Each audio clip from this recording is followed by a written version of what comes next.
ভোরের আলো ফুটতেই শুরু হয়েছে কৃষকদের কর্মব্যস্ততা।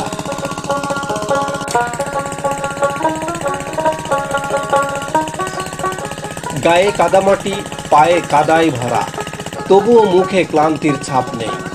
ধান রোপণের কাজে ব্যস্ত পুরো মাঠ। কেউ জমিতে ধানের চারা তুলছে, আবার কেউ সেই চারা নিয়ে সারিবদ্ধভাবে রোপণ করছে। একদিকে চলছে চারা তোলার কাজ, অন্যদিকে চলছে ধান লাগানোর ব্যস্ততা।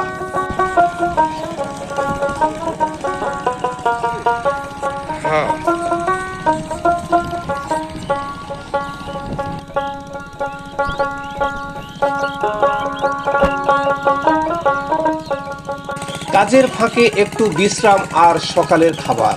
মাঠের মাঝখানে একটি গাছের ছায়ায় বসেছে কয়েকজন কৃষক।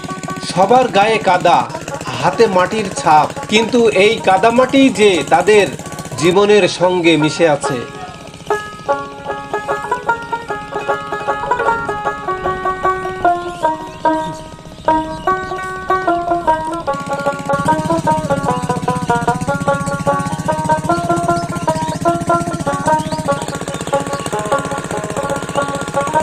ঘরে বসেই নাস্তা করার সময় নেই, তাই কর্মস্থল এই সবুজ মাঠেই। একটু খাবার, একটু গল্প, আর আবারও কাজে ফিরে যাওয়া। কৃষকদের সফলতা এমনই। সূর্যের সঙ্গে তাদের পথ চলা, মাটির সঙ্গে তাদের বন্ধুত্ব, আর ঘাম ঝরিয়ে ফসল ফলানো নিরন্তর চেষ্টা। আজ তারা যে ধানের চারা মাটিতে রোপণ করছেন, কয়েক মাস পরে সেই জমি ভরে উঠবে সোনালী ধানে। আর সেই ধানের সঙ্গে জড়িয়ে থাকবে কৃষকের পরিশ্রম, স্বপ্ন আর পরিবারের মুখে হাসি ফোটানোর গল্প।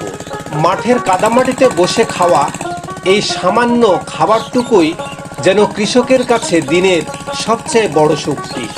কারণ কৃষক বাঁচলে বাঁচবে আমাদের খাদ্যের ভাণ্ডার।